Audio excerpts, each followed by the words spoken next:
Oh, Men in Black director said Will Smith farts forced 3-hour set evacuation. What? Yeah. So he blew it up and they had to clear out the set. Yo, that's OD. That's OD. It's all that Diddy party shit. Yo. Don't do that. That's what the baby was for. Oh, man. Yo, Beth. That shit crazy.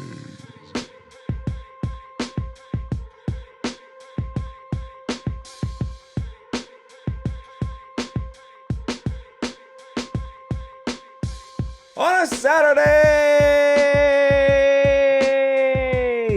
Welcome to the All Even Podcast. My name is Barry Grant Jr. You can catch me on Instagram at All Even Podcast, X at All Even Podcast, TikTok at All Even Media. Where else am I? Facebook, Barry Grant Jr. Go on Facebook, whatever. You can listen to the show on Podbean as well as Apple Podcasts, Spotify, iHeartRadio. I'm all over the place. Thank you, Jimmy. And go to YouTube, hit that subscribe button. There's a little button that just hit it. It doesn't cost you anything. But what it does is that it gets you a part of the All Even Wave because we are approaching 11,000. We are on our way to 15K. We are on our way to 20K and up. I'm Mr. 10K right now. Claw's not here. Not yet. He will be here at some point. Talk about Jets Watch. Jimmy, the super intern, is here. I am. How you doing, sir? Pretty good. Yeah. Watch the Mets win. Listen, I don't have the energy right now. I will later in the show. But man, oh man, the wave and the ebbs and flows of emotion, man. It was something. It was something. That's probably the most eventful. Something special is happening. I don't know what it is. Something special is going on. Silent Assassin, what's up? Nothing much. Yeah. Yeah. You almost had a heart attack yesterday, I know, obviously. yes, going through it. Yeah. And when I woke up, I still felt like the pain still in my heart. Just like felt like the somebody beat you stress. up? Yeah. Yeah. But it was good. Good stress. Yeah, good Yeah. stress. It's gonna be a fun series, I think. Listen, we all hate the Phillies. But we'll see what happens. I mean, we played pretty well against the Phillies this season, so we'll see what happens. Lots to get into. Obviously, we have to talk about the NFL, Thursday Night Football, Week 5 as well, see what the games are looking like. There's a lot of different news out there as well. Davante Adams looks like he's going to be on the move. We don't know what team he's going to, but he's going somewhere because he wants out of Las Vegas. Rhamondre Stevenson, running back for the Patriots. Gerard Mayo has come out and said some stuff that we'd like to discuss that's pretty interesting. Jets Watch is going to be very, very, very interesting tonight because are the Jets okay? Do they look good? Is Robert Saleh on the hot seat? I got a lot to say. I'm sure Claude does too. Got some NBA news. James Harden had some comments, and you know I have to dissect that because I always do. Austin Reaves said something as well in regards to off-season workouts that I completely agree with. He dropped the mic on that one. Loved it. The NBA is adding a SUPERFAN gallery to the Naismith Hall of Fame. Love it. Love it. That is very, very needed and appreciated. And I think the curse might be lifted in New York for the Knicks. It is. I'm going to tell you why at that segment, but it's big. This is big news. Nobody's really talking about it like that, but I saw it. I said, oh, curse might be lifted. This is it. My irrelevant news of the week. And then the greatest segment on the planet, Dummy of the Week. Dummy, yeah. Now, before I get into all that, listen, I watched the debate on Tuesday, the vice president, presidential debate. And what I took from that was very calm debate. This is what debates used to be like, young people. Before the orange alien from outer space came into our lives, this is what it used to be. People used to have decent debates, disagree with certain things, but they were very polite about it, right? Very boring. Very polite, very boring. So that's what I took away from it. JD Vance is a grifter and a crook, but he speaks well. He's one of those guys that sells you cutlery, right? He'll come to your door and he'll wow the old lady. Oh my goodness, he was such a nice man. Ends up taking her information and robs her blind. That's him. That's what he does. Speaks very well. Like, he knows how to debate. Tim Walz, on the other hand, he's more of a normal person, right? Guy that makes gaffes and doesn't really speak that well, but you want to have a beer with him, right? You want to watch a football game with him. You want to give him a hug because he's just that type of person. He said some wild shit at the debate, though. I ain't gonna lie to you. Like, as much as I love Tim Walz, when he said that he's spoken to school shooters, I said, no, Tim, that's not what you mean. And you said it again. No, you mean you've spoken to the family members of school shooters. Like, no, don't do it. But I will say that at the end, the last 80 seconds or 80, it was 80 minutes of that debate or 88 minutes, the last 2 minutes of that debate, man, Tim Walz, he got him. He got him because when he asked him about, do you concede that Donald Trump lost the 2020 election? And J.D. Vance couldn't answer it. He refused to answer it. He was like, you really going, my man, you still on this? Like, you still talking about that he ain't lose. Then you want to say, oh, I want to talk about the future. Your man is running on the same nonsense he was running on for the last 2 years when he talked about he's going to run for president. I've been robbed. He's been talking about it for the last 4 years he's been robbed. So what do you think he's running on? The same nonsense. JD Vance, obviously CBS didn't do any, or was it NBC, whoever did the damn debate. They didn't do enough fact checking during the debate, right? Everything out of JD Vance's mouth was a lie. Every single thing. And he got mad when they tried to fact check him on well, we didn't agree to this. Because you're a liar. Why are we lying? And the part that bothers me is that the American people look like they don't even care. Like, people can just lie nowadays. And like, whatever happened to the truth being the truth instead of your truth being the truth? No.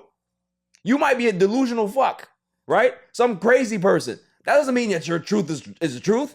That's not true. It's not accurate. The economy is not bad because guess what? The jobs report came out today, people. Jobs report came out today. They said that 250,000+ jobs were created last month. They said that the unemployment rate has dropped. The economy is booming. So when you hear Donald Trump telling you that things are terrible and there's going to be a recession, he's been calling a recession for 3 years. Hasn't happened. Hasn't happened. The economy is in a great position. Black unemployment is down. Black men, black women unemployment is down. Everything is down. The Dow record numbers keeps going up. But guess what? The lying is what kills me. Is that he can be able to go up there and say nonsense, right?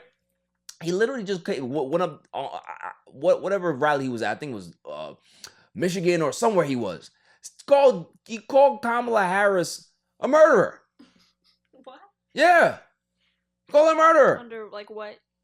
Under what pretenses? Yeah. Like I think it was the hurricane relief or whatever.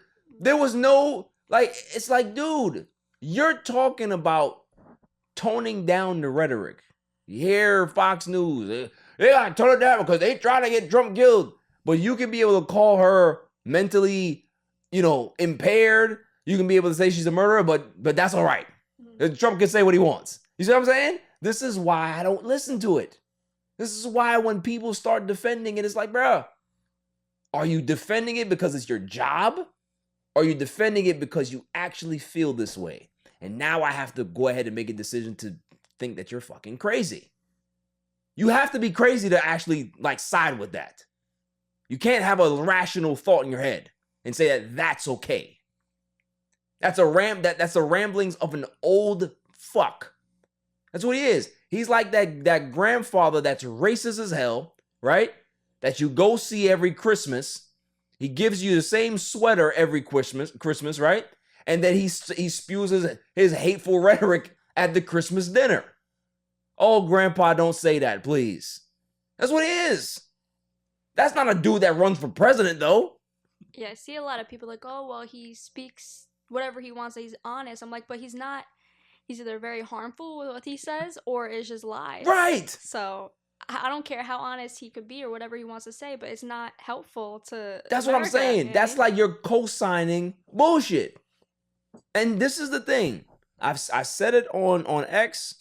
History books are gonna look back at this moment in time, this decade, and be ashamed that we let this fuck in. Like, people hated George Bush, right? He was weird, the gaff machine, did a lot of nonsense, right? The economy was bad, but you don't hear people talking about George Bush in this way. This dude is a grifter. He sells watches like somebody on Delancey Street. All so he can be able to, kind of sidestep campaign violations. That's all he's doing. We know why. They said that his ground game is like non-existent. You know why his ground game is non-existent right now? Because he's saving all the money for the legal battle after the election. He knows he's not going to win it, so he's trying to steal it. But we're okay with that in America. Because you got 50% of the country that still says, yeah. Like his policies. What policy? Tell me which one it is. The tariff one? Is that the good one? Or the one that he said he's gonna do this mass deportation? Is that good too? You have people in Palestine. You have the Muslim. There's a Muslim demographic that supports Trump. This is the same person that had a Muslim ban. I don't understand. I just don't get it. He's doing all of these things in front of your face. Like, yeah, I'm still gonna support him. You gotta be dumb. I can't even blame Trump anymore. I can't. He's telling you who he is. And people have said, yeah, I'll still go that way. We are an embarrassment as in a country. People watch us for news and laughs. Nothing to watch today. Let me go turn on American news and get a laugh today. What did the crazy spaceman say today? It's nuts. So we are literally a month and a day away. So cast your votes. You know where to go if you're a reasonable, sound thinking person. That's all I'm saying. Joker 2 got some interesting reviews. Rotten Tomatoes gave it, a 36%? I heard it's a music. A musical. That's what Silent Assassin said. So it's like, Weird. for me as a comic book fan, like, what are we doing? Why do you turn probably the greatest villain in comic book history into a fucking joke? I get it, he's a Joker, but come on now. This is ridiculous. I remember the first time that they actually even made the film. The director said, oh, yeah, we're not even really thinking about a sequel because, it's not really a rendition of the Batman story. But yeah, you make one. So I guess it's more of a slap in the face that it's like, yeah, we're not going to make a real traditional sequel. It's going to be a musical. Don't I want to see this shit? People went there to go see it and was like, yo, can't wait if it's like the first one. And then they probably thought it was, what is this, we on Broadway tonight? I don't want to see this. I didn't pay for this. This is rubbish. I'm sure the girl that the guy went with to go see the movie, she probably enjoyed it. Oh, I never watched the superhero movie. This was wonderful. Are all of them like this? They sing and dance? This is dumb. I'm not watching it. Because if I watch it, I'm gonna throw something at the screen. They're gonna kick me out. They're gonna kick me out. That's offensive to me. Because I'm a comic book nerd. That's offensive. It's very interesting move. Obviously, I'll see it when it comes out for free on TV. But also too, the director. I don't know if there's any connection, but Todd Phillips says he's done with the superhero. We done with him too. Yeah. We done with him too. Yeah. We'll see.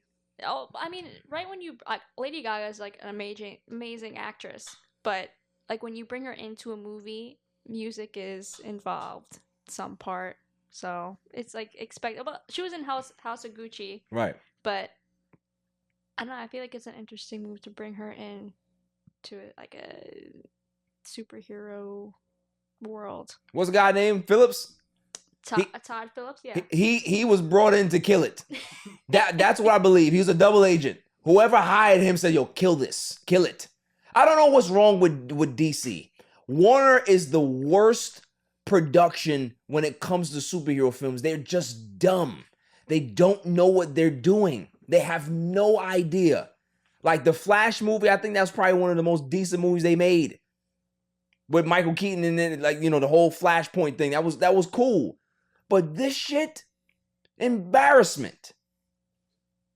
Like, what are you gonna do after this? Make another Joker movie? Nobody's gonna want to see that. I heard that they have like some Kill Switch or some Bane movie coming. Nobody want to see that. I don't want to see that. All I care about is the Batman and Superman. Give me that. Because everything else that y'all make is rubbish. Complete garbage. I grew up watching DC films. Loved it. Loved every Batman movie except the one with George Clooney. Didn't care. Man. You know? But what they've done is like outside of the Batman, right? With my man Pattinson. Like, it's just garbage. Even my favorites, like the only like superhero movies also I like are the Chris Nolan ones. Is that DC those are related good or no? Huh? Was that DC related or no? That's DC, yeah. I think Anything those that were has to do with Batman is DC related. Okay, because I liked those because it's just the dark look of it and also And the realism. Joker. Yeah. I liked the first Joker. I liked I didn't get the superhero vibes. Yeah. It's just I love the dark atmosphere and Well, that's everything. what Chris Nolan was going for. He Yeah. wasn't trying to go for the over-the-top superhero Mhm. with the superpowers. It was more of a realistic rendition or iteration of Batman, which was good. You know what I mean? So there was nothing wrong with that. I loved it. I love Christian Bale, but I'm a Pattinson guy. I love Ben Affleck. That's not my favorite. My favorite Batman is Val Kilmer. And Batman Forever. He's the best. He's the best. But yeah, I don't know what they're doing, man. Like, just cancel it. Fire this guy. Ban him from forever watching a superhero film, making a superhero film, being able to buy a ticket to one. Just get him out of the building. Because you can't go from the first movie and do that and then do this. Like, they were expecting something. I'm sure when he presented the finished product and said, "Hey, you know, we're done. Oh my goodness, I can't wait. We're gonna smash these records again. Let's see it." Every 5 minutes there's a fucking song. Guys like, did we pay you for a musical? Oh no, I just felt that it would have a really, really nice touch just because the way we ended the last movie was kind of like that. I'm sure he probably turned to his partners and said, "It's too late to cancel this, right? So we have to put this out." Fuck. Okay. I'm sure they put it out just like, all right, let's see what we can get. Let's see what money we can be able to scrounge from it. Rubbish. Complete rubbish. So, I don't know. I want to see. I heard that what's my man name that plays Spider-Man? Tom Holland? Yeah, Tom Holland's back. He got another 3 movies he's coming back out with. Can't wait.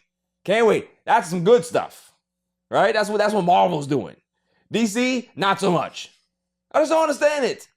You think that, like, after Marvel's become so popular, You would have learned something. they could figure something out? Buy somebody off and say, "Hey, listen, you did the Spider-Man movies, right? How much you want? We'll pay you double." Just start stealing. Just start stealing stuff. It's not like it's a superhero. It's not like the most complicated thing No! to achieve. The story is already written for you. That's the thing with this Todd Phillips guy. You wanted to create your own Joker. The fucking story is literally right there in front of you. You just said, no, we don't want to do this. Dummy, yeah. Come on now. So, yeah, I'm done with my tirade. After the break, Thursday Night Football, we're going to discuss that because that was a doozy of a game. After the break. Yo, it's your man DJ G Money from that Flip the Script podcast. You see it? We in the studio right now. Flip, shut up. Yeah. Oh, listen. Shout out to the All Even podcast. My man Barry Grant Jr. What's up, man? What happened? What you want to say to people? Shout out somebody else's podcast? Yeah, my nigga the joint. What's up? All even. All even podcast. Yo, it ain't even up here, boy. We put this yo something. All even. Yo, you. Oh my God. What's up with you, man? Now you. Well, that's a shout out. You keeping this? Yeah, keep all that. You want to jump All in the even camera? podcast, right? Yeah, all Shout out even. to All Even podcast, right? All even. That's your man. My man. All right, shout out to All Even podcast. 100%. He cool. Is he cool? Let me see. Is he cool? Yeah. What is it, G? Oh. I said about G. Oh. He cool, man. Thursday night football was a doozy. It was. The Falcons go ahead and beat the Bucks 36-30 in OT. It was an OT thriller. Younghoe Koo goes ahead and kicks the game-tying field goal in the fourth as the time expired to tie the game up. Send it into OT. And what's my man name? Kadaro Hodge caught a nice slant over the middle and was out. Took like 50 yards to the house. But it was a great game by Kirk Cousins. I think both quarterbacks played well. Kirk Cousins obviously had 500-plus yards, 4 touchdowns. Baker Mayfield played well as well. He didn't, get a lot of attempts. I think he only 24 attempts, 19 for 24 for 180 yards, but did what he had to do. It was a back-and-forth game, and the Falcons are starting to show their offensive prowess over the last few weeks. They were one of those teams that early on in the season, a lot of people were saying that they're going to be the surprise. Even in the offseason, they were saying that, watch out for the Falcons, watch out for the Falcons. Now, we're starting to see exactly what they're talking about. They have a lot of weapons. Kirk Cousins is really good. He's always been a very good regular season quarterback. But it's about the playoffs for him. It's about the big games. How does he perform in the big games? This is one of the few games where he's actually on prime time that he actually performed well. You know what I'm saying? So shouts to Kirk Cousins for definitely spinning the narrative and being able to have a good, impressive game and get this Falcons team, where they need to be. Right now they're 3-2. They're on a nice little winning streak. Tampa Bay is now 3-2 as well. So you have some decent teams in the NFC. Some teams they're kind of jumbled up, but there's also a lot of parity in the NFC as well. The Lions are great. The Packers are very good once Jordan Love gets his legs back under him. The Commanders look like they're a pretty decent team. The Eagles, we all know about them. The Vikings are good. You sprinkle in my dysfunctional Cowboys somewhere in there, right? So you have a bunch of teams that it looks like it really is a wide open NFC. So, we'll see exactly what happens. But, shouts to Kirk Cousins. I never really doubted his skill, obviously, in the regular season. Like, he's one of those guys that will always be able to deliver. If you have him in fantasy, Kirk Cousins is always going to be your guy come performance time in the regular season. So shouts to him. Moving on. Very interesting things are going on in the NFL right now. Some stories that I'd like to discuss. Rhamondre Stevenson, one of the better running backs in the NFL, has had a rough go for the first 4 games of the season. This is normally a short-handed running back, doesn't really put the ball on the ground much, but for the first 4 games of the season, he's fumbled. And new head coach Gerard Mayo, he's one of those old school guys in regards to how he was taught, what he learned under, how he played the game. Very, very old school mentality. And he is one of those guys where it's like, if you put the ball on the ground, you don't get the opportunities anymore. You lose those opportunities to be able to redeem yourself. So he came out recently and said, Rhamondre Stevenson is not the starter going forward. I can't put any confidence or faith in the guy that's put the ball on the ground for 4 straight games, right? And how can you blame him? Now, this is a guy that he's good, but they have Antonio Gibson behind him. They have another guy, Hardy, behind him, or Hasty, I think it was his. So it's the Patriots have a lot of problems offensively. Rhamondre Stevenson was supposed to be one of the sure-handed guys on that offense. Now that they have more uncertainty with their running back position, with their skill positions, it's like he's trying to find who's going to be able to step up. And as a young head coach, I think that's what you're supposed to do. Don't ride the hand that just because this guy is a good player, if they're not playing well, you're still going to... No, you're in an evaluation mode now, right? Where everybody's under a microscope. Quarterback, running back, wide receivers, tight end, offensive line, defensive line, secondary. Everybody is under a microscope. So if guys are not producing, I should have carte blanche to be able to bench you, do whatever I want to do in regards to molding this roster, to be able to see who's going to be here, who's going to be the guys I can depend on going forward, and who we're going to be able to invest big dollars into the future, right? So that's what I see happening here, is that Rhamondre Stevenson can be able to redeem himself at some point during the season, but for right now, you're going to have to hold that bench for a little while. Antonio Gibson is a guy, he has some experience as a running back in this league, really talented guy. He spent the majority of his career with the Washington Commanders, found a new home now, so let's see if he can be able to do something different. But they really have some concerns in New England, so I really don't know where they're gonna go from here. But we'll see. We'll see how that team develops, because they got a rough go. That offense is god awful. There's probably one offense that's worse than them, and that's those Giants. It's bad, right? So it is what it is. I don't really care, but it's interesting to see that a guy that was very, very sure-handed is now on that bench, riding that pine, playing Uno on that bench, right? So we'll see what happens with that. It's a developing story. Is the relationship gonna sour after this? Sometimes that does happen when player thinks that he's supposed to be playing and he's not. It could get bad, or he can really understand what the situation is and get better and improve. So we'll see what happens.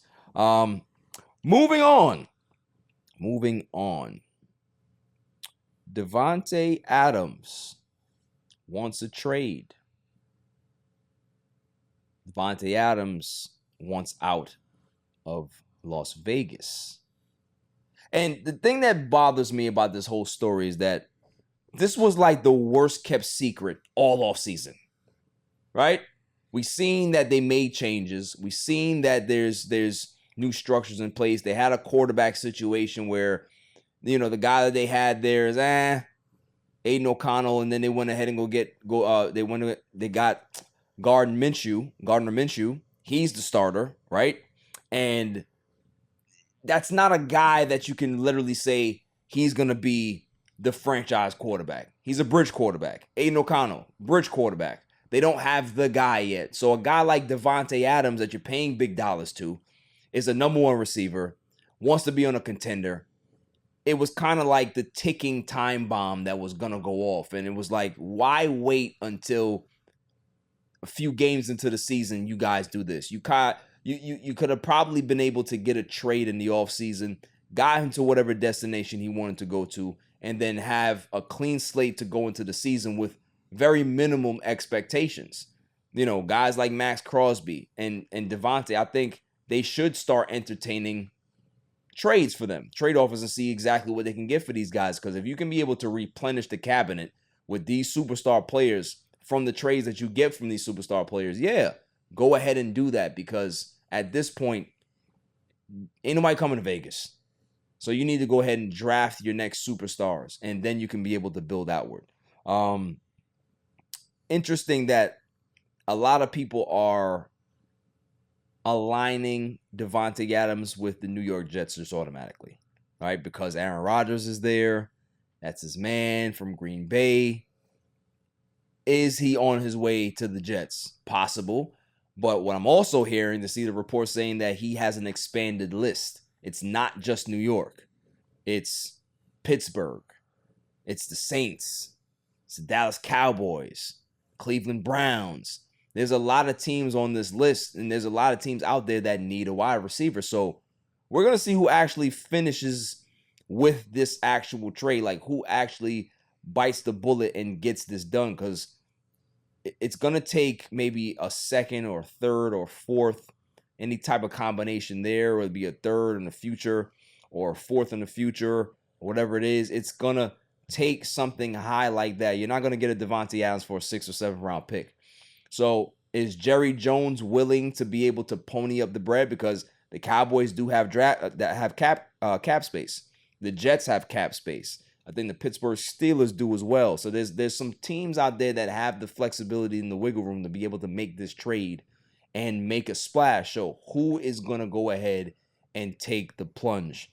If I had my best guess, gun to my head, I would say the Jets make the most sense. Aaron Rodgers is there. They need a number one guy.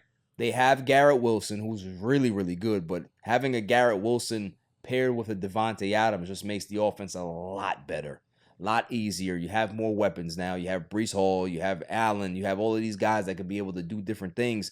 Now your offense looks better, and your stupid-ass head coach and your dumbass OC looks better as well, because you have guys that are literally idiot-proof, right? If you have Aaron Rodgers, Davante Adams, those guys are idiot-proof. They can be able to succeed under any regime, any offense, because they're that good. They'll be able to implement their playing style. They'll imprint their type of play onto the offense and go from there. So if the Jets, they better make this deal, because they screwed up with the whole Hassan Reddick thing. Right, they traded for him. He still hasn't played a game for them yet. Hasn't showed up to camp. Hasn't done anything. Right. So you're literally, they didn't give up anything, but you have a player that's not happy. He wants a contract. You need to go ahead and make a splash, because the team is very, very lackadaisical coming off that Denver loss. The offense looks bad. If your offense is looking that poorly, and you have an option to get a guy like Davante Adams, you take Davante Adams. You really do. You just go ahead and plunge. If you have Aaron Rodgers, you're literally not thinking about the future anyway.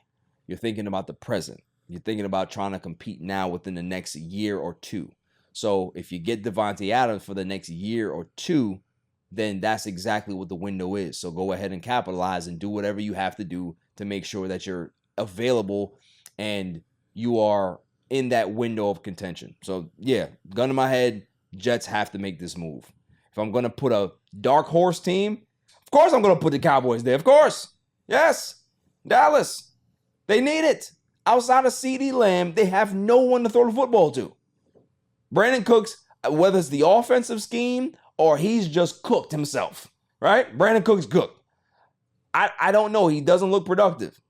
Tolbert, trash, right? Outside of Ferguson, there's nobody else. We got no running game.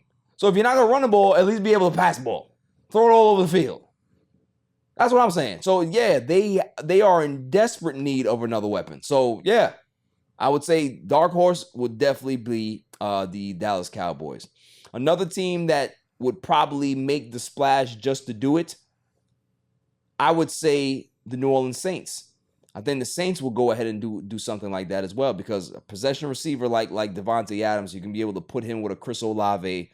Then you have a Rashid Shaheed to be able to go over the top with the speed. Yeah, now you have a three-headed monster that the defenses really don't know where to be able to defend you and how to defend you, whether they're going man, you don't want to do that. You want to go zone, you don't want to do that either. So, there's a lot of different things that a trio like that can be able to pose a lot of problems for a defense.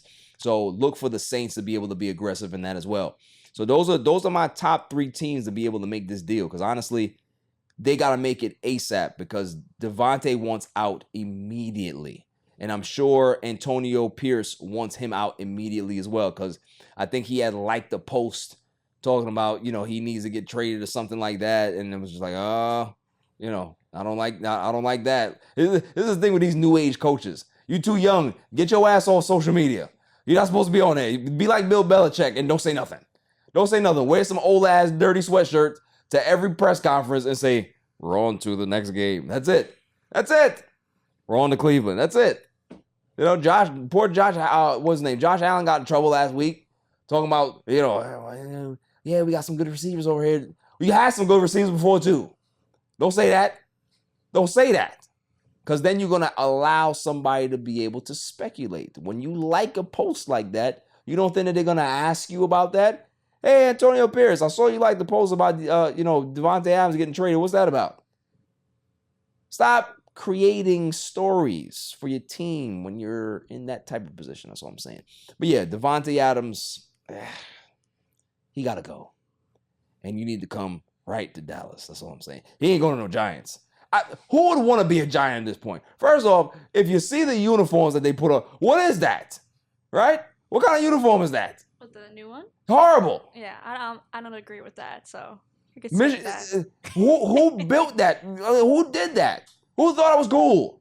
I think it's a different uniform without like the beige pants. That's a 1910 uniform. Yeah. Don't know. Nobody. If you look back at the 1910s and 15s, nobody looked cool back then.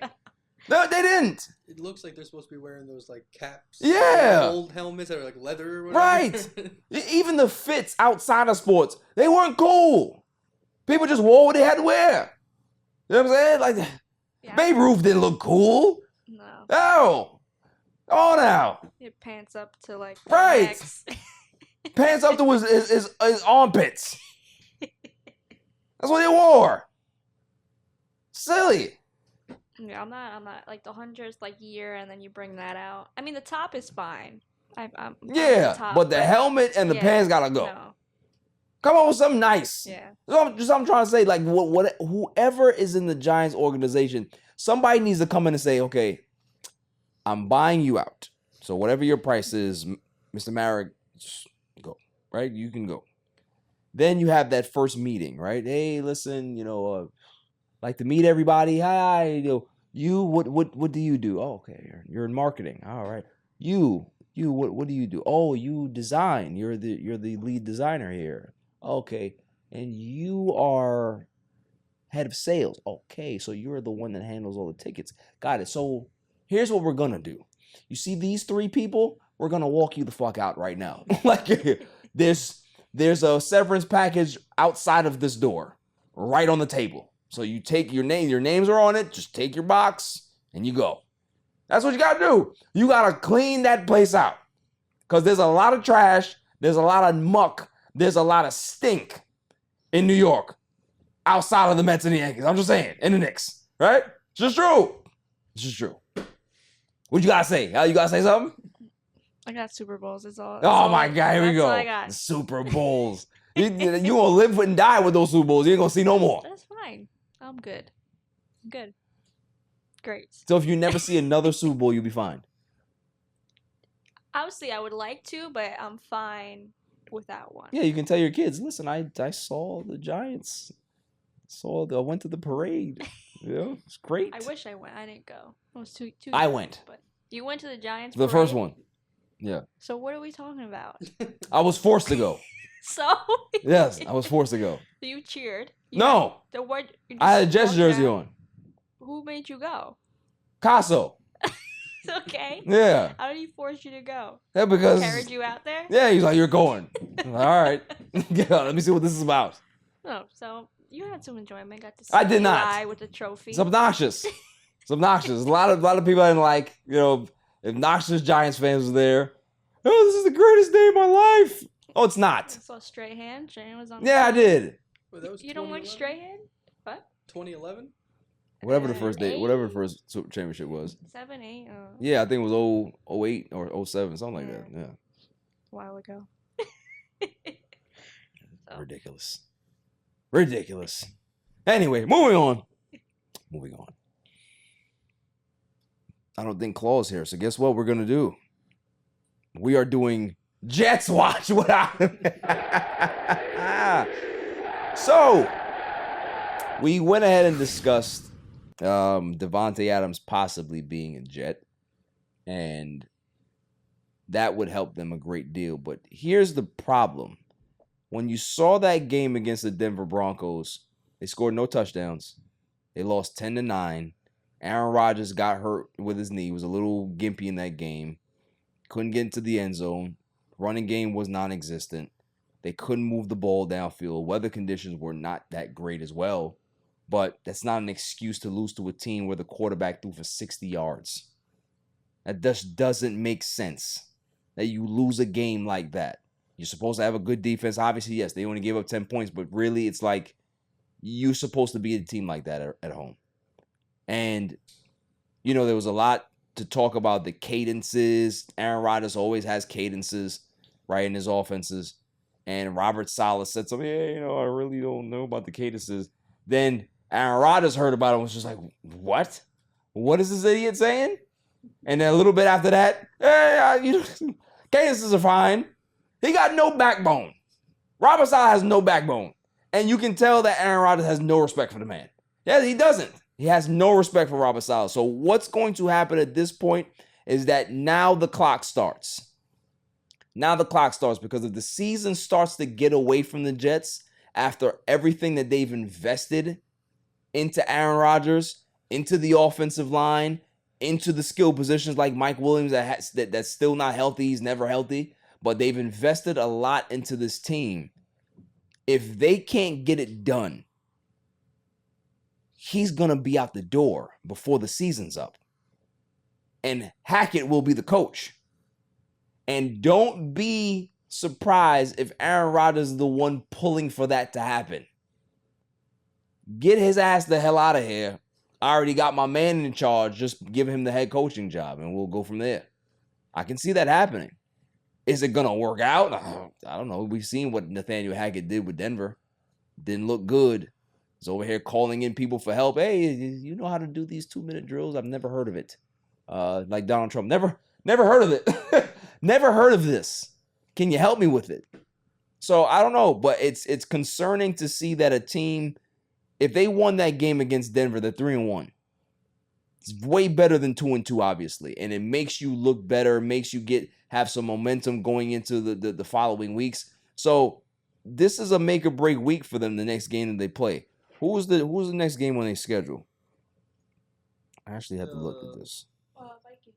Yeah. Is it the Vikings? In London. Okay, so Sam Darnold comes back. So it's in London, right? Yeah. London. So that will give them a chance to be able to get back on the horse. Sam Darnold is the hottest quarterback in football right now. Sam Darnold used to be who? Mr. Jet? The Jets quarterback. He was their number one pick a couple of seasons back. They gave the kid nothing. No offensive line, no weapons, no nothing. And he handled himself as best he could, right? Was really good with the media. Kept his cool, very level-headed. And they got rid of him for the idiot Zach Wilson. And we saw what happened with him, right? He's backing up the bad quarterback in Denver. So he's not even good enough to have the bad job. That's how bad it is. And now look what happened. Sam Darnold went to this place. He went to this place and said, oh, I didn't learn any of this stuff in New York. They actually taught me things in these particular stops. Oh, so that's how you do it. Watch this. It would make me so happy. It would bring me so much joy to see Sam Darnold light the Jets up. 5 touchdowns, no interceptions, 290 yards.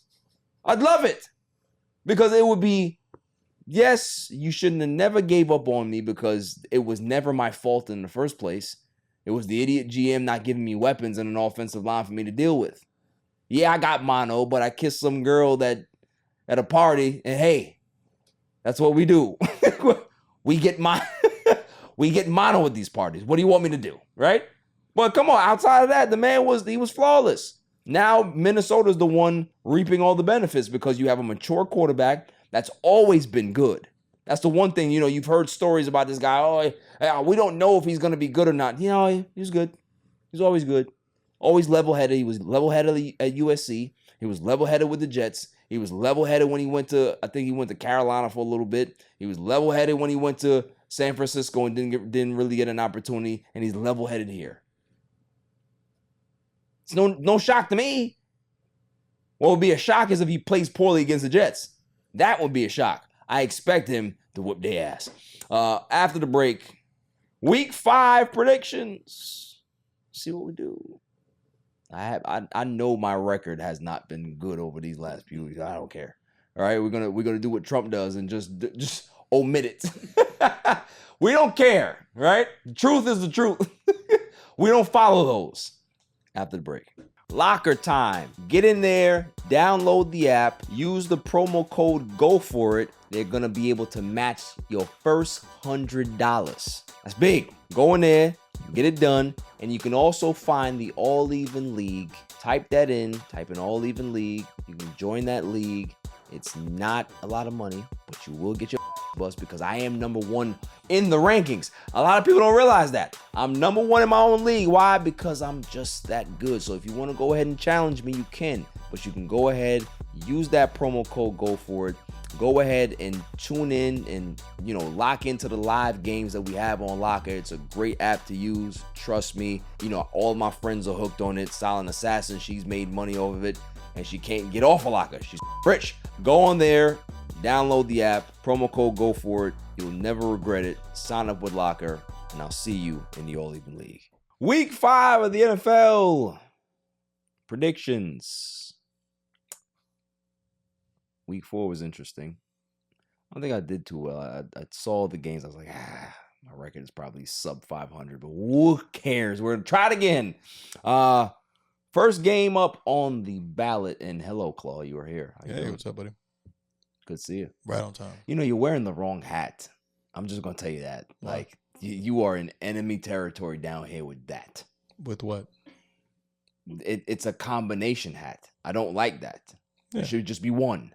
It should be. Queens. Get the money. Facts. Big fact. No Bronx. Queens. Yeah. That's what I'm I saying. think everybody has like chromosomes and shit like that. So this is like, what chromosome do you choose? And this is what that. But you can't be a fence rider when it comes to rocking a hat, bro. That's offensive. It is. What does your hat say? What does my hat say? Mm-hmm. It matches my T-shirt. I don't really care what it says, but That's I got my Mets hat. That's hate. Shout out to my man Tiny and Trust the Process. But all right, rest my case. Thank you. Good I talk. got my Mets hat upstairs. I'll I put it mine. on. I wore mine yesterday. But I'm not gonna have no splice hat. That don't work. Don't be hating on the splice, bro. I don't like it. I only pick one side of the splice. Yeah, that's you. That's why you're a fraud fan. I don't want to hear you celebrate the Mets when they go to the World Series. Don't do it. That's what you want me here for? No, yeah. Okay, cool. Don't do it. First game on the ballot. We got London game. Jets and Vikings. What is the spread on this game? Vikings are -2.5 at quote unquote home. Thoughts on the Jets after that debacle from last week? I mean, that was just karma from last year versus the Giants, where we beat them the same way we just lost. It's the same game. Okay. Shitty conditions. Everybody play like shit. Robert Saleh is a bad coach. Yeah. I mean, You don't agree? it's not that I don't agree. I feel like there's coaches and he's a game manager. No, he's a coordinator that's disguised as a head And coach. that's really it. But really and truly, like the defensive coordinator is the one that's doing what he has to do. It's just the personnel's not there. The real loss of the game came from Aaron Rodgers' knee not having anything. Those passes had nothing under it. I get it, but bad weather conditions and also your head coach has no time management. That's important. That's why Aaron Rodgers looks so confused and frustrated on the sideline, because when you're dealing with somebody who's a fucking idiot and you know that, it's going to be a problem. He doesn't like Saleh. It's visible. Yeah, but at a certain point, the organization, if he doesn't win, nobody likes Saleh. So realistically, do you bring in a guy everybody's going to like a Bill? No, I think what you do is, and I spoke about it before you got here, is that I think that there will be a situation where if the Jets go on a slide, Saleh gets fired, and Hackett becomes the head coach. Aaron Rodgers would love that. I mean, yeah, but then what does that mean for the team?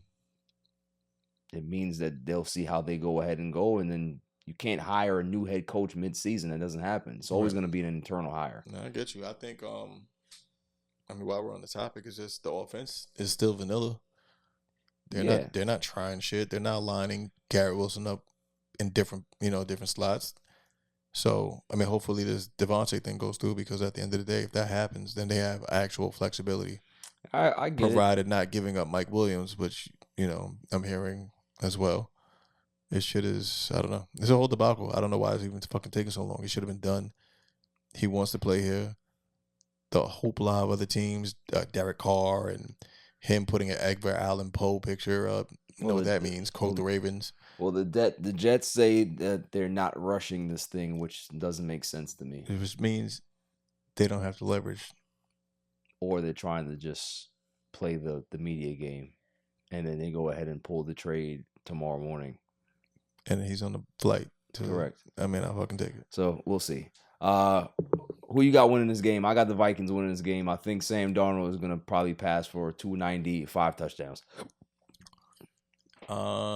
This is his revenge tour, and we know this. I don't think so, but I think that I don't know. I think the Vikings pull it out. I think it win.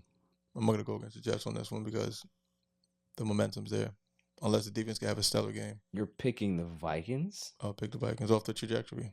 Interesting. Off this game, especially what I saw last week. There's a lot of questions. So you go from being on a high to now you have questions. Just questions. If it's personnel, injury questions. Okay, that's fair. Moving on, we have the Ravens and Bengals. This is a AFC North matchup. Bengals are at home. Baltimore is -2.5. What we saw out of King Henry last week, I mean, the man is just faster and bigger than anybody on the field. Can't stop it. It just doesn't make sense. It really doesn't. But these two teams always play each other very, very intensely and close. They're always good games. Division games are always tough games to call anyway. Give me the Bengals. I'm going Ravens. Okay. Next one, we got Colts and Jaguars. Jaguars are 0-4 at home. They actually are giving the Jaguars the -3 spread at home. I just don't, like I said, we spoke about this. I don't like Trevor Lawrence. I don't think he's very good. I think he's overrated. I think Peterson is over there. They're trying to get it done. Their offensive pieces are not bad, but he just doesn't look like a quarterback that is taking the next step as being one of the most the elite guys in the league. Right. He's just kind of stuck in neutral. You know what I mean? And he continues to make these bonehead mistakes. Now, I think Richardson is hurt for the Colts, back and forth, but we'll see. I like the Colts. I like what they have. I think they still have good pieces offensively. I think their defense is a bend, don't break. I got the Colts winning this game. I'm with you on that. With Flacco there, it's a different game. His comeback, he runs it. Yeah, so it's definitely got the Colts winning this game 100%. And I don't even think it's gonna be close. Dolphins and Patriots, a lot of division games this week. Patriots are exactly where people thought they were supposed to be. 1,000%. They're a bad offensive team. They play hard because Gerard Mayo is a very, very old school type of coach.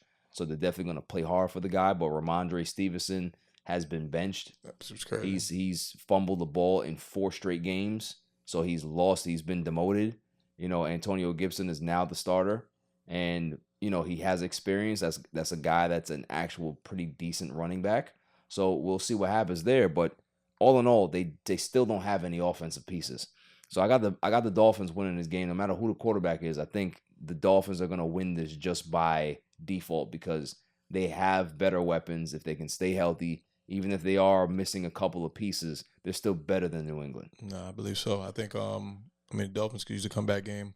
Yeah, for the past couple of weeks, and this is a perfect game to get. Facts. They're 1-3, and that's pretty much a shock. But obviously, they're going to kind of pin that to Tua being out, right? So, sure. The Tua effect, if you want to call that.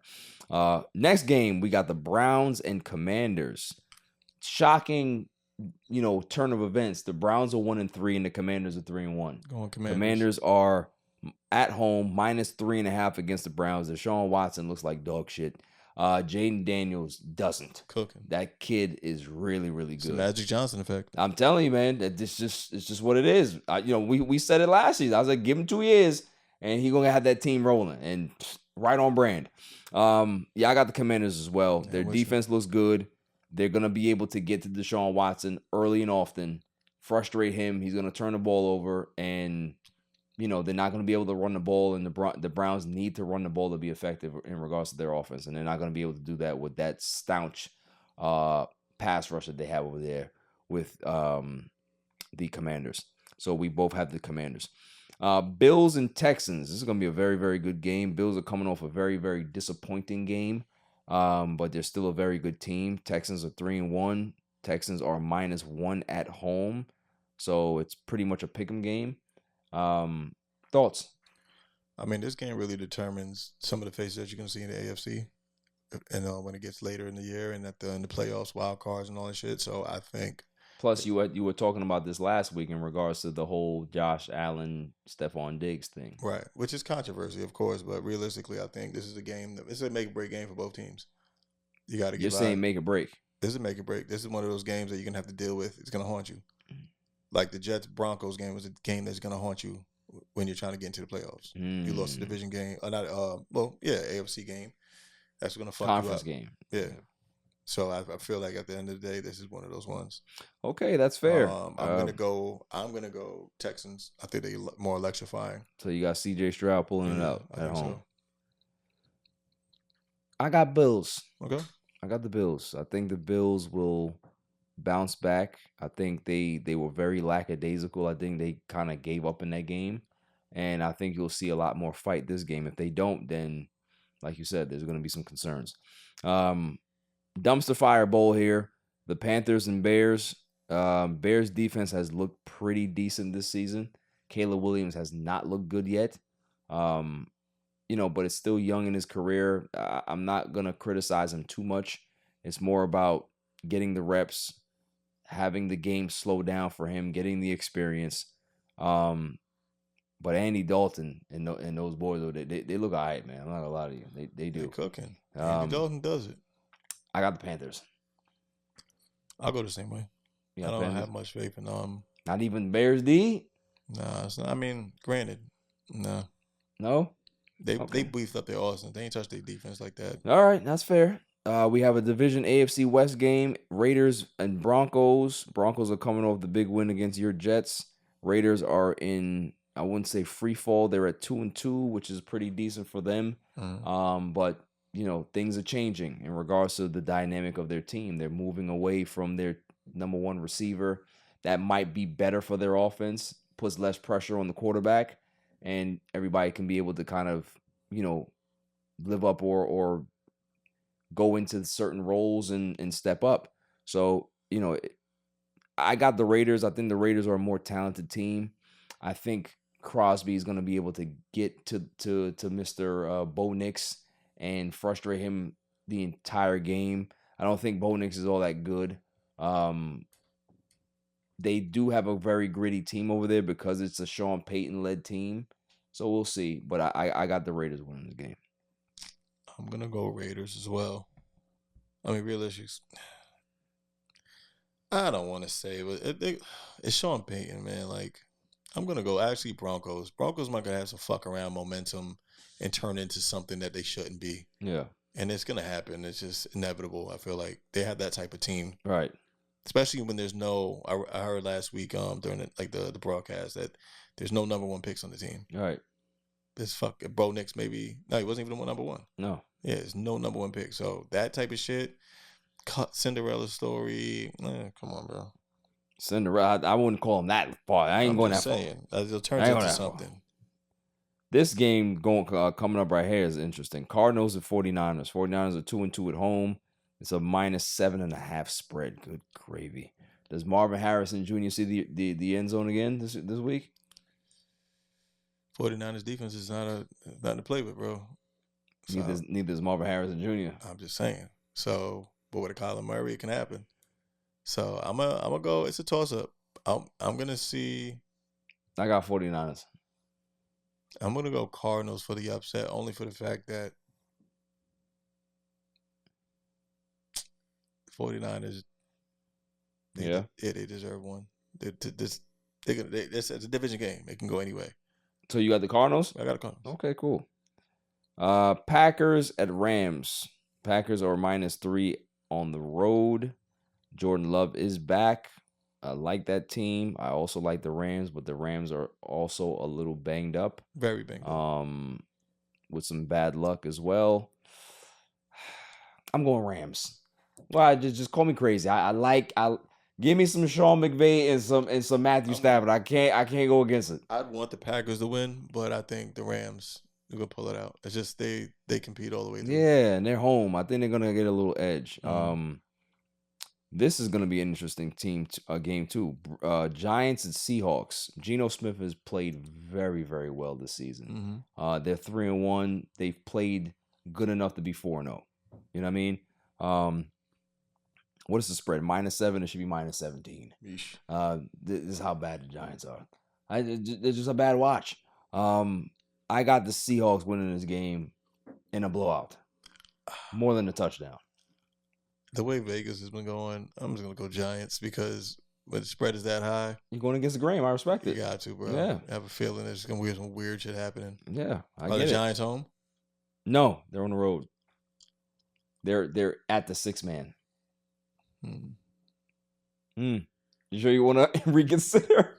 No? Yeah, I'm still going upset. I'm going upset. That's fair. That is fair.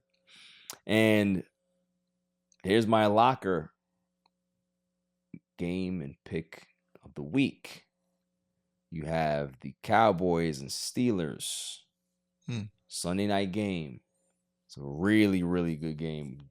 Two good defenses. Obviously, one defense is very, very banged up and the other ain't. You got Justin Fields. You got Dak Prescott. Justin Fields has played very, very well over the first 4 games of the season.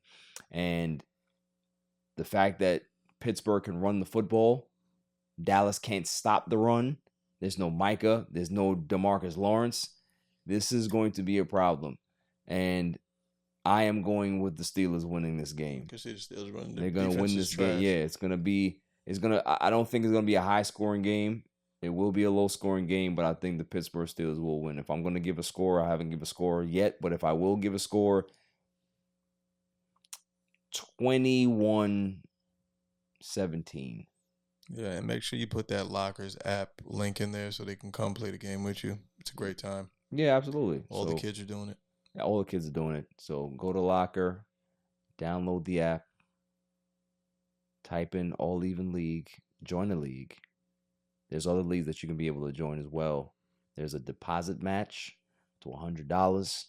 Go ahead and go do that. There's some cash prize games out there as well, some single game payouts. So definitely give Locker a chance, man. It's a really, really unique opportunity to be able to play live sports betting, get involved. There's a chat room, an active chat room that's there as well. So, get in there, man, and try something different. Try something that's a lot more innovative and a lot more risk taking, and it's not just the same old nonsense that you've been playing on FanDuel or all the other ones. Locker is really, really good. I love it. Silent Assassin loves it. She's won a lot of money on it. Claw hasn't won any money yet, but he's getting there. So download the app, check it out. Locker, game of the week, Cowboys and Steelers. Bank it, because I said so. Where are we going? To my irrelevant news of the week. You got to be kidding me. I mean, how do you watch them? They stink. Every week I have some stories, my friend. And where are we going this week? I don't know. But we have some. Atlanta's top veneer specialist charged with 8 felonies for allegedly practicing dentistry and medicine without a license. 8 years. Or 8 felonies, excuse me. How long has he been practicing? I want to see how long that's okay. Those business have been reporting operations. So he's been in business since 2021. So this is a post-COVID business that has been thriving. How do you get past all of the red tape and people don't realize you got a license? How's that happen? Fake it till you make it. That's the definition of it. How much money you think he cleared? I don't know. I don't count that man pocket. We got to. We pocket watching right now. Because guess who else was pocket watching? The Feds. The Feds was pocket watching. That's why they got him. Yeah, they got him. That's crazy. I don't know. And if the Feds came and got you, that means that you cleared a significant amount of cash. Because if you're in business for 3 years, they've been watching you for that long, which means that you probably bankrolled damn sure over a couple of million. For sure. Now that's not including insurance. If he was taking insurance, if he was taking out of pocket shit, right? That's nasty, bro. I mean, my thing is, man, if you're doing it, you're doing it. That's it. What's the matter? Of course you're gonna co-sign it. Connect it. You know what I'm saying? Of course you're gonna pay co-sign taxes, man. Pay your taxes. It's crazy, bro. Let me see if they have a number here. So they said if you went to this and you thought it was a dental office and you looked at the equipment, it appears to be legitimate. But that's what the fraudsters do, is they do everything they can make themselves look legitimate. Like you said, fake it till you make it. And in this case, this is an illegitimate operation. The problem is the consequences are to one's health, which is absolutely important. Silent Assassin, would you go to somebody that if you wanted veneers and you couldn't really afford it and you knew somebody that didn't have a license, would you let them do it? Actually, not veneers, but I see like people doing like at home dentist work like all over. What kind of work? Like whitening and then just everything. Like Invisalign. The blue lights and all that. Yeah, like Invisalign, like what do you call it? Like molding. What? I guess. Yeah, like I'll do it for $50, whatever, like that. And it's like what are they using? Play-Doh? Yeah, buying stuff off eBay. Nah, son. No, but veneers too, like, depending on how you get them, I know, like, you get, like, your teeth shaved down or whatever, like... It's dangerous. Yeah. Like, I would never, like, stay very far away. That's crazy. Yeah, I wonder if these people going to get their money back. Hell no. You don't think they get their money back? No, not at all. Unless they do a class action suit and get $4 back. They get $6. You got the work done. That's wicked. Also, too, like, fun fact, actually going tomorrow, my dentist is retiring, but it's in a basement. Literally, at the guy's house. You've done well in basements. Dummy, yeah. My whole, he's good. It's just he has an at-home office in his basement, so. Okay. For all the basement dentists out Facts. there. Keep working. She's vetted the basement, so it's fine. It's fine. Let's see. New York City set to control rat population with birth control. Did you hear this? No. Shouts to them. It's about time. These rats are getting out of control in New York City. They look like monsters. They look like raccoons. They're getting big. They just eating each other to get bigger. So you need to be able to do something. I wonder how they gonna do the birth control. What do you do? Cast the rats and do what? Like how does this work? How does this work? Let's see. According to the New York Post, the bill was passed last Thursday, approving a contraceptive pellet called Contrapest. What a classy name that was. A Contrapest, to be able to disperse in rat accessible containers throughout the city. Contrapest is expected to limit sperm production in male rats along with inducing menopause-like symptoms in the female rats. Yo, this is nasty work. That's crazy. I wonder what else could they do it to? Could they do it to the raccoons and just do it to everybody? Do it to the cats too. They can't poison them because if you poison them, then you poison everybody. Correct. Because you poison, you can if they die in the water, then you have a Flint, Michigan type of situation. Right. Which you don't want that already, and they just still didn't. There's just too many of them. Yeah. It's like there's like as many. If there's 8.3 million, there's by about 4.6 rats. Now there's more. There's about just as many rats, all in the underground. This whole day, it's bro. Disgusting, bro. And they're hiding somewhere. That's the thing. Like they're underneath everything. Oh my God. Dude. If you dig up dirt, they're in there. Yeah. It's crazy. Yeah. Yeah. If they're gonna do this, they might as well do it for everybody. Do it for the cats. Do it for the dog. Do it for everybody. Control it. Control it. What you gotta do. Do it with the kids. Whoa, that's wild. Don't get on the list. I'm gonna blank all that out. Doesn't matter. Moving on. What was the other one? Real quick before we go to break, and then we'll be back. Men in Black director said Will Smith farts forced 3-hour set evacuation. What? Yeah. So he blew it up, and they had to clear out the set. Yo, that's OD. That's OD. It's all that Diddy party shit. Yo, don't do that.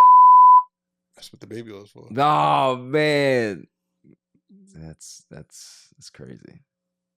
Yo, you ever been in a situation where somebody farts and it really is like it's so upsetting that you have to leave the premises? Like, you ever been with like a significant other in the mood and then that happens? Can you go back to being in the mood after that? It's not one of those things. Can you? Or it just kills the mood? I don't know. I was like, I gotta go to the bathroom real quick or something. Like, find a way out. I'll be back. Cup of water, get a gas mask. Oh, you just put a gas mask on. Man. Yeah, you have no shame, sir. At all. I respect it. After the break, Irrelevant News continues. Yo, this is Cigar Gents and Gals. I want to give a shout out to my boy Barry for leaving podcast.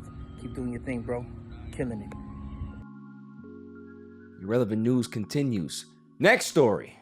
Media Day video of Scoot Henderson is currently going viral. Did you see this? So Scoot Henderson was the number, I believe, 2 pick last year in the draft and didn't really have a good rookie season. He was expected to do a lot, better than he did. But obviously coming into year 2, there's a lot of expectations for a kid like him. So he's at the Portland Trail Blazers Media Day, and this is what they ask him. Scoot, now that you have a couple months of distance from it, kind of what do you look back on about your rookie season, kind of what you learned from it? I look back at the good food that I had. Yeah, a lot of food. And then, what I've learned from it. You know what I'm saying? Just all the... Scoot.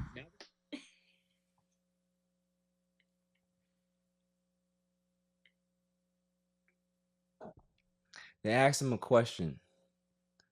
How does he feel about his rookie season and what he learned to be able to improve into his second year? And he talked about fucking food.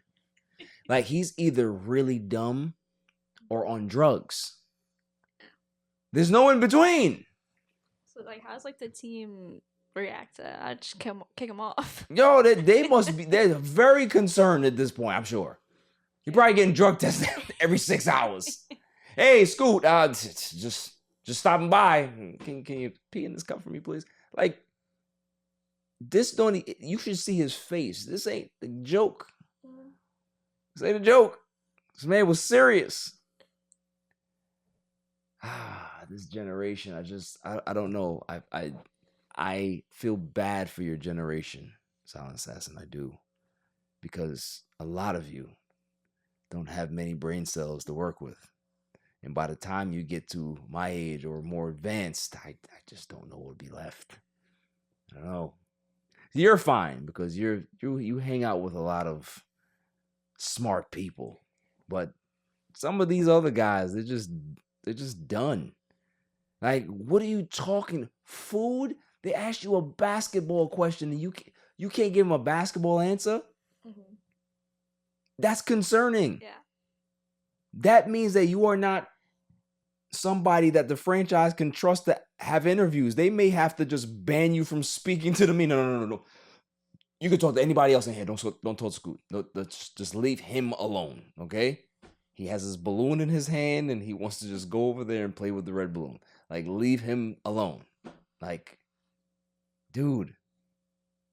And I thought that he was going to be generational coming out of college. Yeah, I'm looking pretty bad on that one. That is my irrelevant news. You got to be kidding me. I mean, how do you watch the... I mean, yeah, they stink. Let's get into some NBA talks. James Harden, the superstar that he is, or was, said in his media day that he's currently in the best shape he's been in the last 5 to 7 years. So when I hear about that, like, I always listen to quotes and stories and the headlines, and I go back into my Rolodex of thoughts and I think to myself and I say,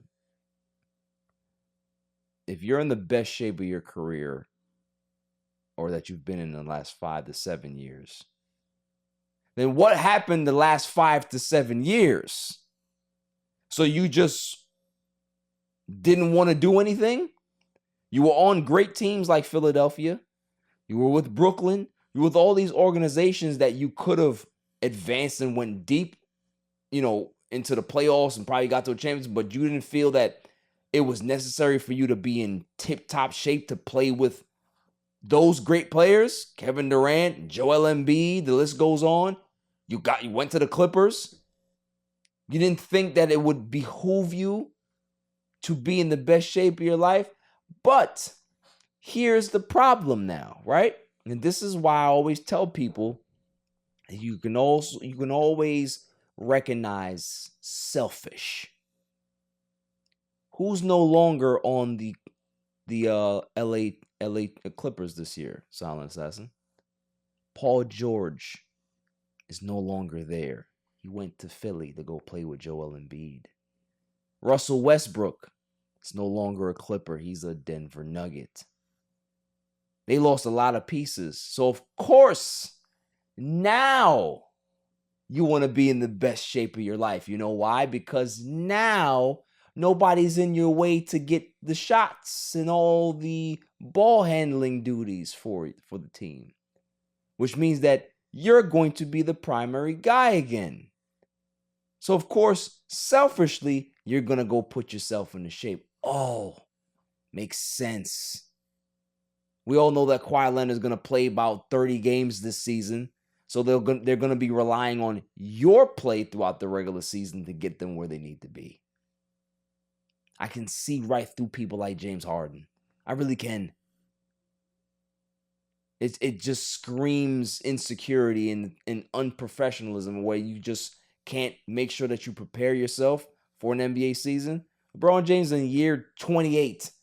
Man looks like he's 23 years old because he focuses on maintaining his health, maintaining his diet, making sure that he's prepared for the season.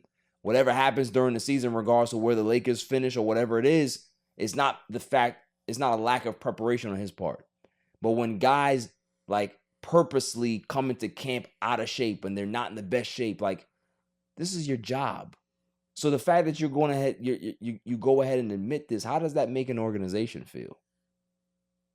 It's just clown work to me. And it's right on brand for a guy like James Harden. So it doesn't shock me. Doesn't shock me at all. Moving on. Austin Reaves said something really, really, really pertinent, and I want to play it if I can find it. It was awesome. I watched it and I was just like, this is what you want to hear out of guys that are really about their work.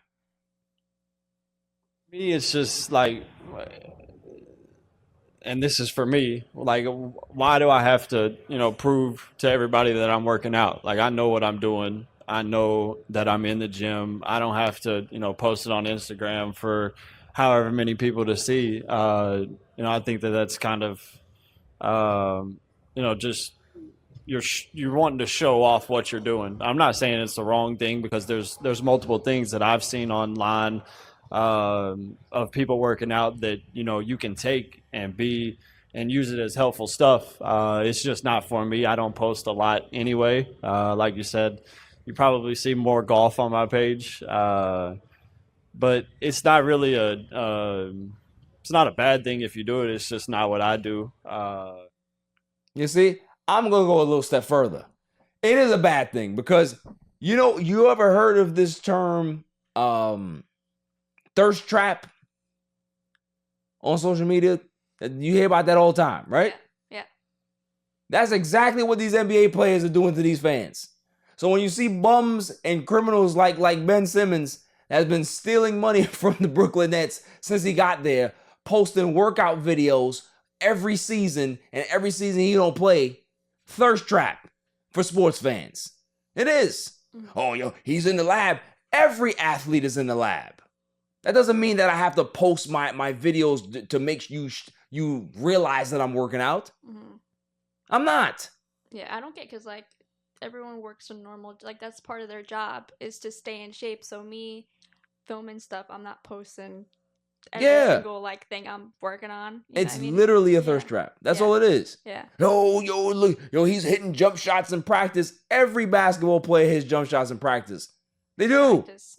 That's what it's practice. Practice is to whatever you need to work on is you obviously work on it and then you get better. Exactly. Yeah. Every basketball player that's a professional can be able to hit shots.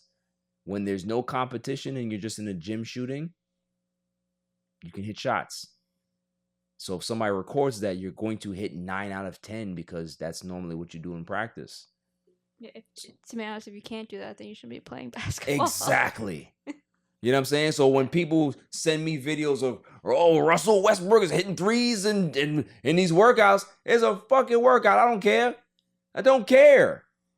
Just like you said, if you're missing these shots in workouts, concern. Burger King is hiring.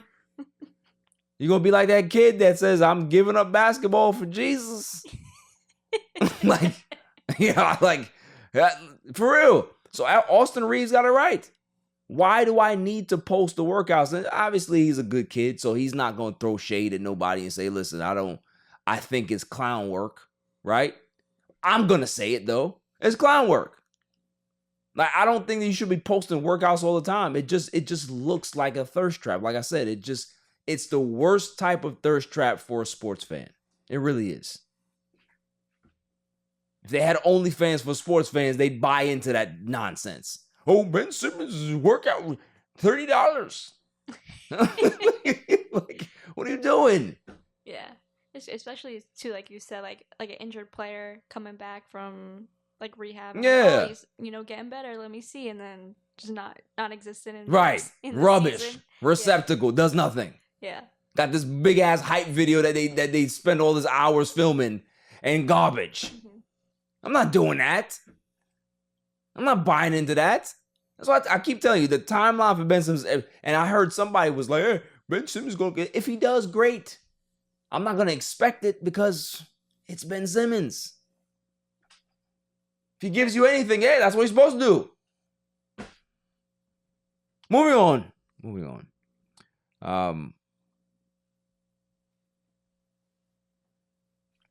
The NBA and the Naismith Hall of Fame, they're doing something really, really good.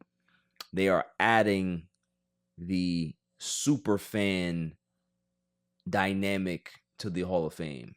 So they're gonna, expand it, have a SUPERFAN gallery. So obviously guys like Jack Nicholson, Billy Crystal, Spike Lee, all of these super fans that have been, and you got to put my man Mr. Whammy in there as well. Put Mr. Whammy in there as well because he deserves a plaque in the Naismith Hall of Fame for the Brooklyn Nets. But yeah, like there's a lot of fans out there, whether it be celebrities or just well-known people that have had season tickets for so many years, and they're well-known to social media, society, whatever it is. They are an integral part of the team as well. They are a part of fan engagement. They're a part of the fan base, the allure, the joy, the sadness, the ups and downs.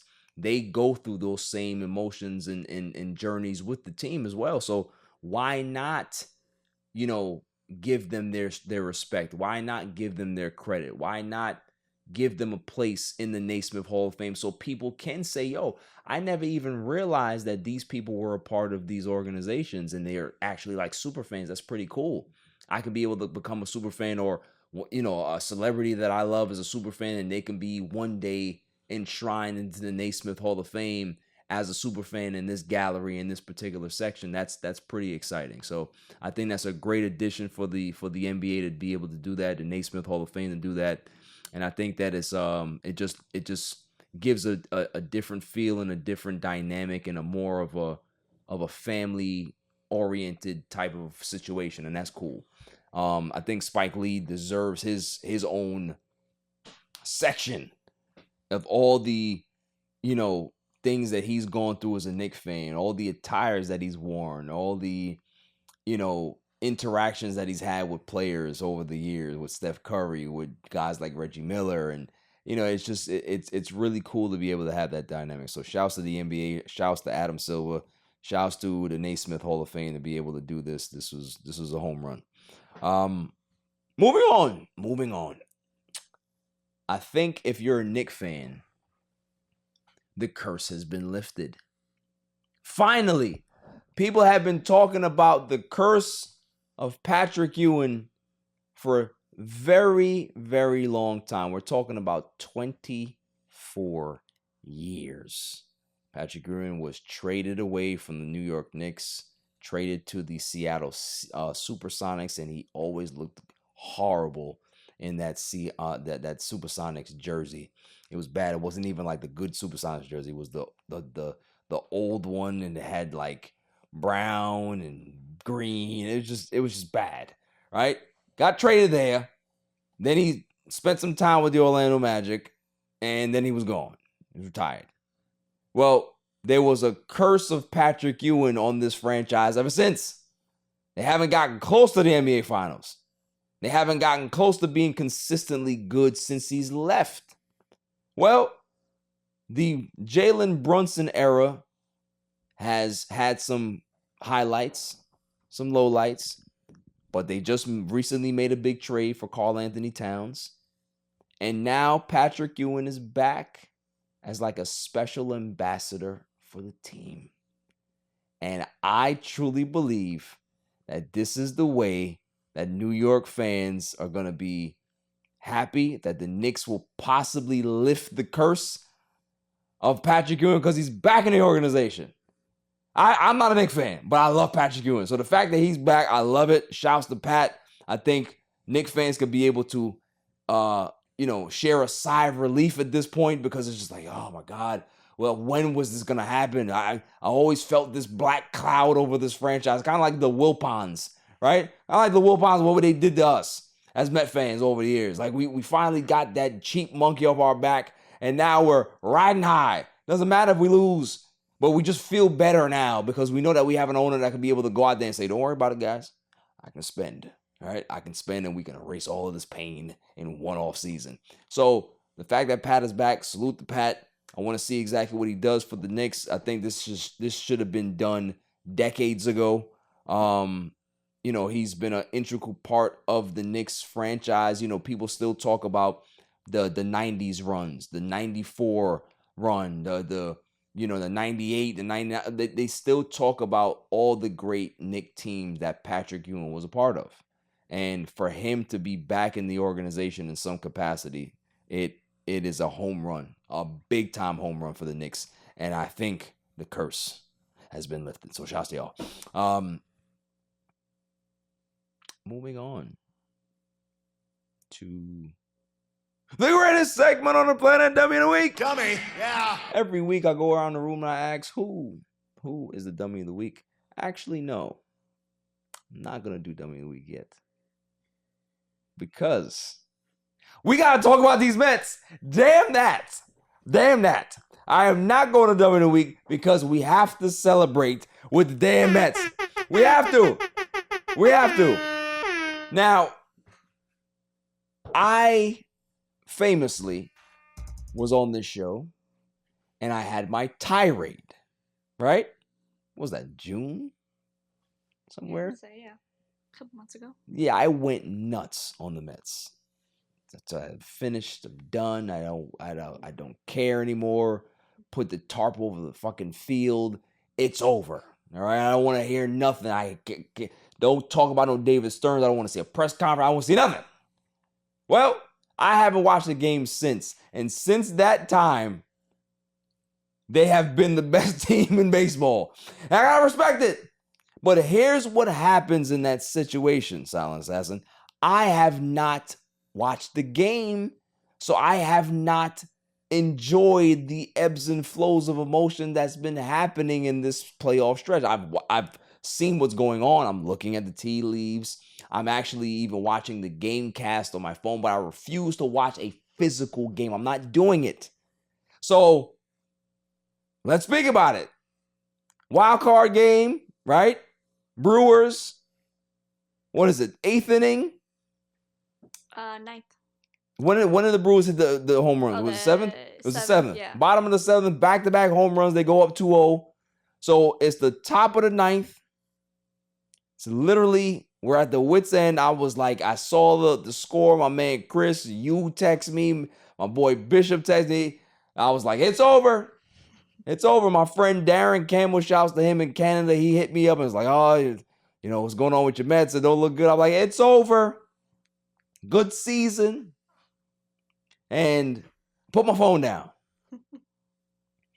So I'm over here watching TV. I'm watching Heels. I said, you know what? Let me go ahead and just check the phone again. See what's up. And my phone is going nuts. People are texting. I've gotten missed calls by Bishop. Everybody's hitting me up. And he said, we're up. And I said, how is this possible? I don't understand. I don't get it. We're down 0-2, top of the 9th. How the hell, what the hell happened? Well, Silent Assassin, I'll let you take it from there. Yeah, so leading off, Lindor takes a walk, gets on base, and Nimmo gets a single. Right, Or up the middle. And then Vientos was struck out. Right. And then Pete Alonso comes up, having not the best year, even postseason, been lackluster. And 3-1 count. Yeah, watching 3-1 count. I'm like, okay, just get on base, do something, just don't strike out. And all of a sudden, the ball just goes, it flies, and it just keeps going over the wall. 3-run home run. Wow. And Mets are up. So where were you when this was going down? Yeah, I was in my kitchen, kind of cleaning up. I'm like going through depression episode, It's okay. Like the stages of grief. Yeah, like it was a fun year. It's over, but I was putting the dishes away. I'm like keep glancing up. I'm like, okay, that he's still got a chance at this at bat, and then just hit the ball. I didn't even know where it went, but I just started screaming and jumping, get out, get out, get out. It could have been like a pop up to first base. I just saw him hit it and him kind of look at it for a second, and then cut to the action cam with the ball. I'm like, oh, this ball's going. And then the right fielder jumped at it, had no chance, over the fence. Everyone's screaming out of their minds. Yeah, Alonso's going crazy. Everybody cleared the dugout. Everyone on the sideline screaming. I remember my phone blowing up too. We were just like bashing Alonso, like, he needs to make his money right now, or he's done. I Right. want to see him a Met. No, yeah, exactly. I was on that train. Yeah. Ship him out. Get him out. Everybody's like, he did it. Let's go. So it was definitely a big moment. Still like in shock. Woke up in shock. Still like disbelief. So now we're on to the Phillies. I can't think of a bigger moment outside of Robin Ventura's Grand Slam single. Mm-hmm. But even that Grand Slam single was, it just, that team was different. That team was built to win, mm-hmm. right? But this team, heading into the season, I had no expectation. I said, I'm not going to set any expectation on this team. Mm-hmm. They got young players on this team. I want to see what young players are going to excel, what guys are going to fall off, and see who we're going to trade, who we're going to keep, who are future pieces to be able to invest in, who are the guys that we're going to spend on in free agency around the league, like what pieces we need, what is what. I like the combination of young players, and that's exactly what we saw. So this is, I'm telling you, 2015 was a good year. 2000 was a good year. 2022 was a good year. 1998 was a good year. But there's something special about this team. I can't put my finger on it, but they refuse to quit. I don't think I've ever seen a Mets team like this.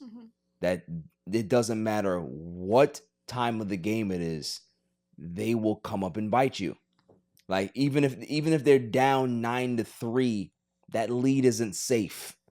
It's the way they feel, right? They can just rack off 7 or 8 runs in an inning and just shock the world. Yeah, be back in it, yeah. I think they said a stat last night on the broadcast. I think it was their first or second in comeback wins this year. Over 40, which is it's crazy. amazing. That's almost like, I mean, that's half. That's half your win total. Yeah. It's absolutely remarkable what they've done. The fact that they don't give up on themselves. They like each other. You can see the bond on this team. Carlos Mendoza he's done a great job putting this team together in regards to managing these personalities. David Stearns, he's the architect, so shouts to him. But I'm very happy to be a Mets fan. I am so over the moon, and we gonna bust up them Phillies. I'm telling you right now, we gonna go to Philly. We gonna write our names all over that damn stadium, and we gonna come back to Queens, wrap it up, and get to the NLCS. I'm telling you right now, and it better not be no damn Dodgers. We see them. No. We gonna show Ohtani who the MVP is. That's all I'm saying. Lindor. Yeah. All right. After the break, dummy of the week. But go Mets. Welcome back, y'all. Now it's time for the greatest segment on the planet, Dummy of the Week. Dummy, yeah. Every week I go around the room and I ask, who is the Dummy of the Week? Claw stepped in and stepped out. He had someone to be. Jimmy, the super intern, has to study. So it's just the silent assassin and myself here. Who you got? I'm going with some just reporters. So there was a Mets press conference today with the manager, Carlos Mendoza, David Peterson, and then Kodai Senga. And Peterson, who just, had his first career save in the postseason the night prior. And then they just continued to ask him questions about Kodai Senga coming back, how he's going to play. And I don't know if you saw the new gimmick in Mets land is the playoff pumpkin. Right. So, how do you feel about the playoff pumpkin? You just saw his face is like, what the hell am I sitting here for to talk about a pumpkin? He's like, yeah, it's cool. It's, it is what it is. And then proceeds not to ask him any questions about, what he did. And then Senga comes on. He was being like a savage. Talking about, there was a question they had asked him. He was like, I'm not going to answer that right now. I'm just looking toward the future. Next question, please. And then, since it was kind of a surprise that he is game 1 starter for the division series, they're like, oh, do you feel like you're going to be good? And he's like, I'm here. I'm sitting here. If the Mets need me to throw 10 pitches, I'll do that. They need me to throw 200 pitches, I'll do that. I'm playing. Sometimes you gotta think about where the fuck these people get their credentials from. They'll be asking these dumbass questions. Yeah. That's why I used to love when the athletes would be like, "That's a stupid question." Like, you want to ask something serious? If you don't, I'm out. Like, Senga's back. He's the ace. I know Mania's been good. I know Sevy's been good. I know that all that's good. But the ace is back, which means that all hands are on deck. So if he's good, Carlos Mendoza is going to use him. That's just the way it goes. If he's going to use him in game 1, if he's going to use him in game 7, it doesn't fucking matter when he uses him. He needs all hands on deck because that's the way the baseball postseason works.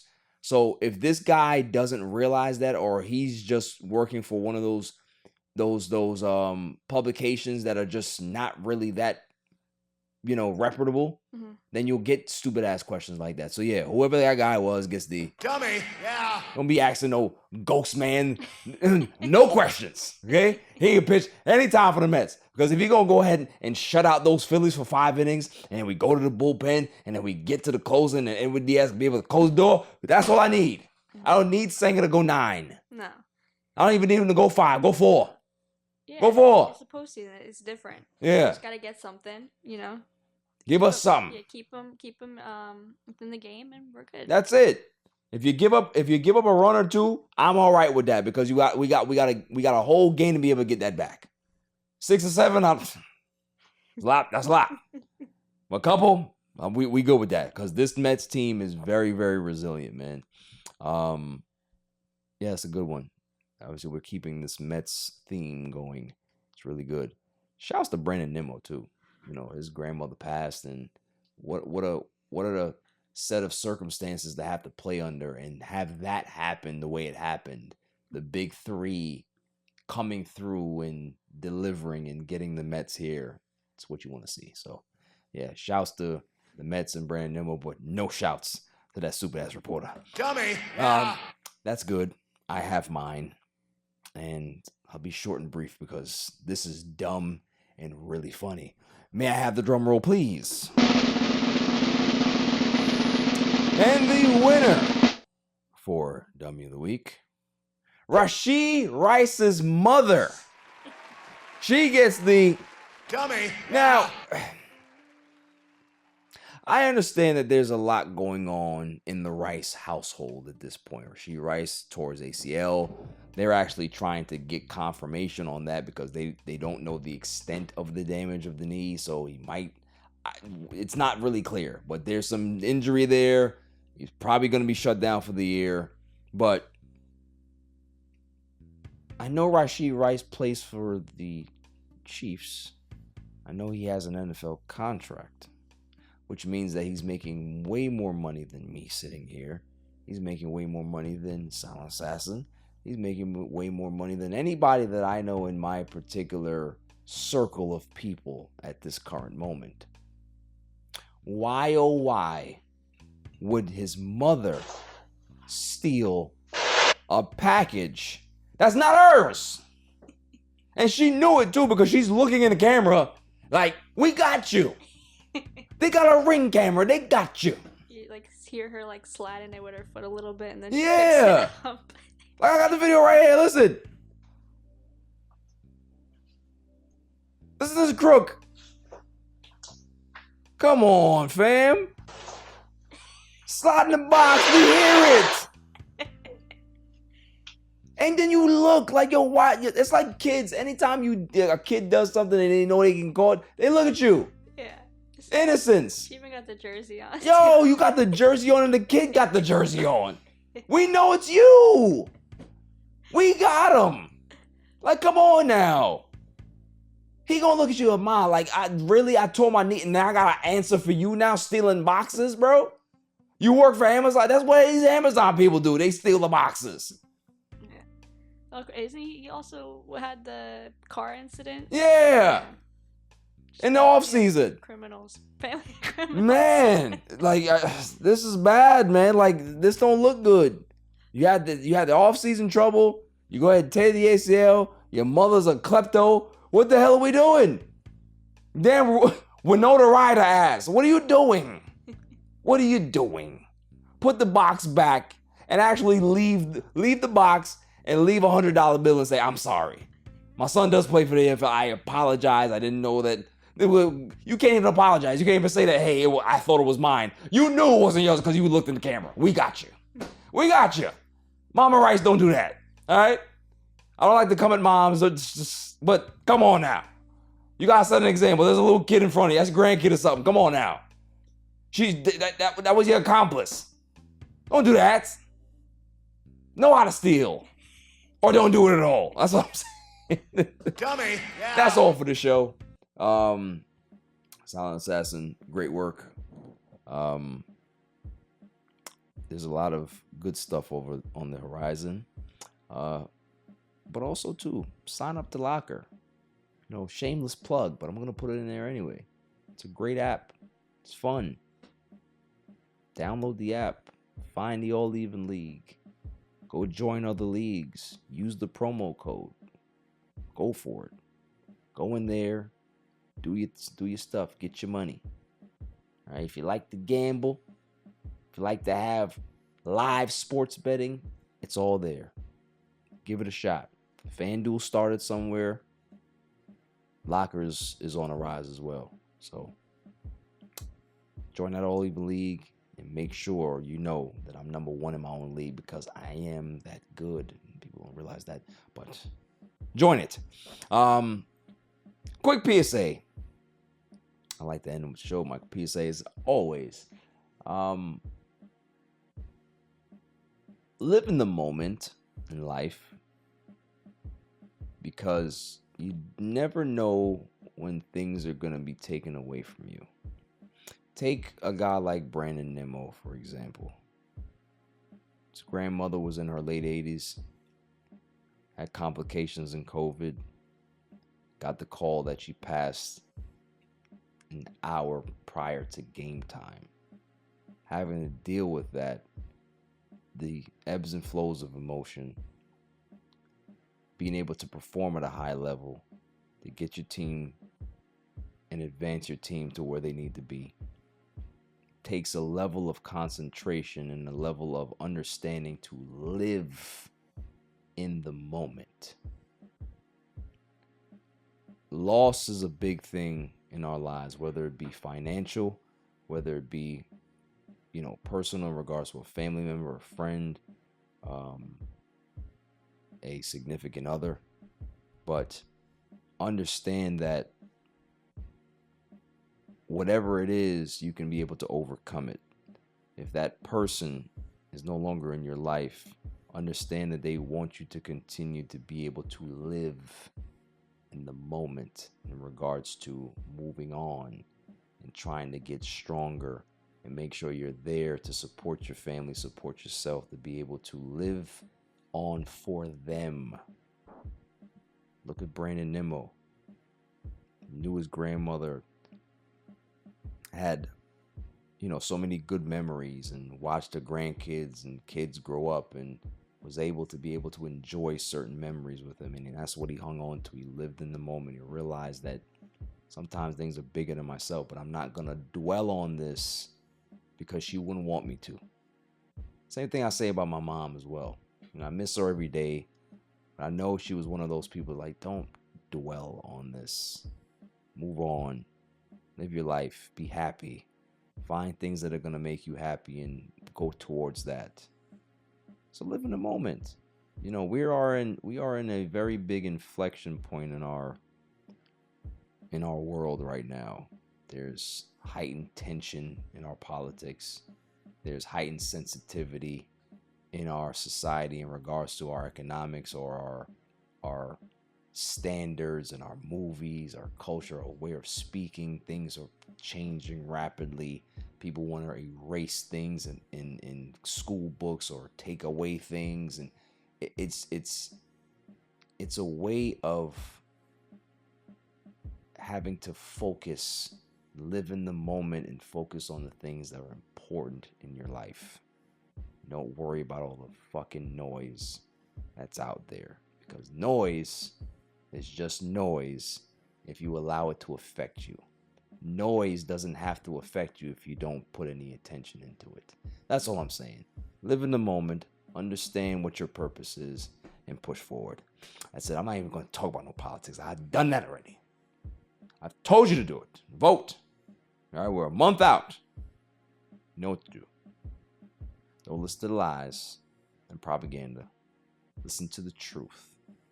And if you see that there's a whole bunch of people that's saying, that dude over there, I don't know.